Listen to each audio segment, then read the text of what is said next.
बिहार के मुख्यमंत्री नीतीश कुमार आज एमएलसी चुनाव पर पहली बार खुल करके बोलते हुए नजर आए हैं। उन्होंने चुनाव परिणाम पर आश्चर्य जताते हुए कहा कि इस चुनाव के रिजल्ट पर हमें भी काफी आश्चर्य हो रहा है। नीतीश कुमार ने कहा कि हमारे उम्मीदवार जो जीत के लिए सुनिश्चित थे वह हार गए, जिससे हमें आश्चर्य हो रहा है। हालांकि नीतीश कुमार ने यह भी कहा कि इस चुनाव में कैसे कार्य होता है यह सबको पता ही है। एमएलसी चुनाव आम जनता के वोट से नहीं, जनप्रतिनिधियों के द्वारा चुनाव होता है।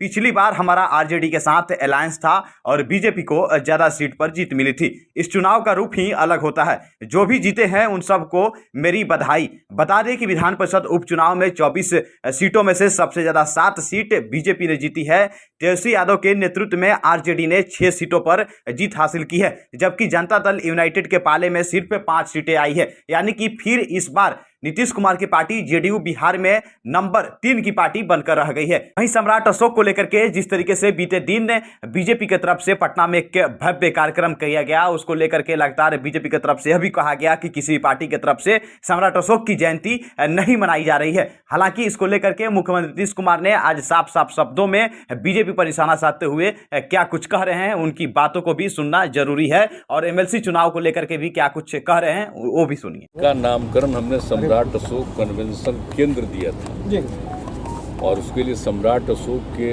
जितने बहुत सारे लोग जिनकी चर्चा करते थे उन लोगों ने हमसे मुलाकात की।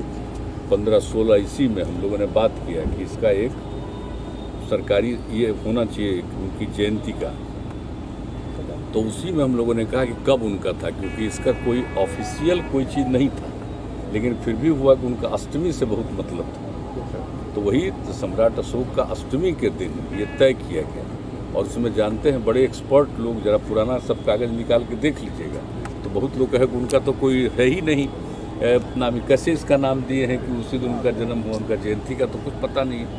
तो उसी का जवाब हमने दिया था कि अष्टमी के कारण ही ये सब जगह से राय लिया है, तो लोगों ने माना है। तो इसलिए सम्राट अशोक जी का ये अष्टमी के दिन जयंती का हम लोगों ने रखा है। और इस दिन आप जानते ही हैं कि सरकारी तौर पर एक दिन के उपवास कर दिया था हम लोगों ने, प्रावधान अवकाश का कर दिया था, तो हमने उसी समय प्रावधान। और उसके बाद यहाँ पर भी एक, चूँकि उनका तो कोई तस्वीर पहले से नहीं न है, तो एक उसी तरह से बना करके, तो देखिएगा दोनों रूप में, तो उनका स्वरूप बना करके काफ़ी एक्सपर्ट लोगों को बुला करके वही यहाँ पर तस्वीर। तो हम तो हर बार आकर के यहाँ पर करते रहते हैं माल्यार्पण, और नाम भी यही रखा था। तो अभी हमने सोचा कि भाई नहीं, इनका सम्राट अशोक कन्वेंशन केंद्र में यहाँ लगा दिए हैं। तो आज के दिन जब इसका हम लोगों ने बनाए हुए हैं, आज एक विशेष समारोह बनाए हुए हैं, तो यहाँ पर चूँकि हम लोगों ने एक मूर्ति एक सांकेतिक रूप से हम लोगों ने स्थापित किया है, तो इसी को एक राजकीय समारोह इसको भी बनाना है, इसका भी माल्यार्पण करने के लिए। तो हम तो आते हैं बराबर आकर के करते हैं, ये आप लोग नहीं देखे होंगे, कोई देखे भी होंगे, हम जब भी आते हैं तो करते हैं माल्यार्पण। सबको इसी दिन करना चाहिए सर, कुछ लोग हाँ, आज के दिन तो करना चाहिए, यही मेरे मन में बात आई, तो इसलिए हम तो आज भी आकर के कर रहे हैं।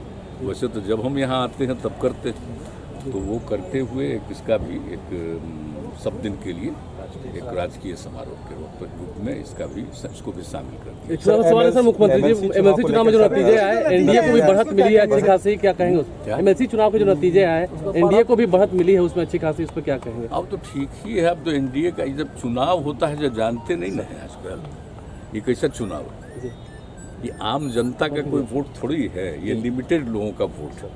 और आप जान ही रहे हैं कि कैसे कितना कोई मेहनत करता है। कुछ जगह पर तो हम लोगों को आश्चर्य हुआ है, जहाँ पर कि उम्मीदवार जो था वो कह रहा था